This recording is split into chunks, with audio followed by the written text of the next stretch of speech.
నెల్లూరు జిల్లాలో జరుగుతున్నటువంటి రొట్టెల పండుగలో రాష్ట్ర అభివృద్ధిని కాంక్షిస్తూ మంత్రి నారాయణ రొట్టెలు పట్టుకున్నారు. ప్రజలందరిపైన బారా షాహీదుల దయ ఉండాలని మంత్రి నారాయణ కోరుకున్నారు. మాజీ మంత్రి ఎమ్మెల్యే సోమిరెడ్డి చంద్రమోహన్ రెడ్డి, కోటంరెడ్డి శ్రీధర్ రెడ్డిలతో కలిసి బారా షాహీద్ దర్గాలో ప్రత్యేక ప్రార్థనలు నిర్వహించారు. అనంతరం స్వర్ణాల చెరువులో రొట్టెల మార్పిడి చేసుకున్నారు. బారా షాహీద్ దర్గా అభివృద్ధిని టీడీపీ హయాంలోనే జరిగిందని నారాయణ గుర్తు చేశారు. గత 5 ఏళ్లుగా వైసీపీ ప్రభుత్వం అభివృద్ధిని పక్కన పెట్టేసిందని, రాష్ట్ర ఖజానా ఖాళీ అయిన దర్గా అభివృద్ధి కోసం సీఎం చంద్రబాబు నాయుడు 5 కోట్ల రూపాయలు మంజూరు చేశారని చెప్పారు. ఇక రొట్టెల పండుగకు అశేషంగా వస్తున్నటువంటి భక్తులకు ఎలాంటి ఇబ్బందులు లేకుండా ప్రత్యేక ఏర్పాట్లు చేశామన్నారు.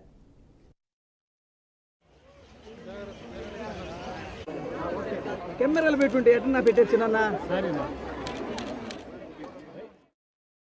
నెల్లూరులో బారా షాహీద్ దర్గా దగ్గర స్వర్ణాల చెరువులో రొట్టెల పండుగ ఈ నెల 17వ తేదీ ప్రారంభమైంది. ఈరోజు 19వ తేదీ. వర్షం పడుతున్నా, చినుకులు పడుతున్నా ఈరోజు ఎవరైతే భక్తులు ఉన్నారో వాళ్ళు అశేషంగా వస్తున్నారు. ఈరోజు ఉదయం ముఖ్యమంత్రి నారా చంద్రబాబు నాయుడు గారు ఈరోజు ఇక్కడ భక్తులను ఉద్దేశించి వర్చువల్గా మాట్లాడటం జరిగింది. అంతేకాకుండా 2014 నుంచి 19 దాకా 2014 ముందు తీసుకుంటే ఇక్కడ డెవలప్మెంట్ జీరో. ఇదే స్వర్ణాల చెరువులో లారీలు కడిగేవాళ్ళు, కార్లు కడుక్కునేవాళ్ళు, బస్సులు కడుక్కునేవాళ్ళు, అక్కడే టాయిలెట్స్, అక్కడే యూరిన్.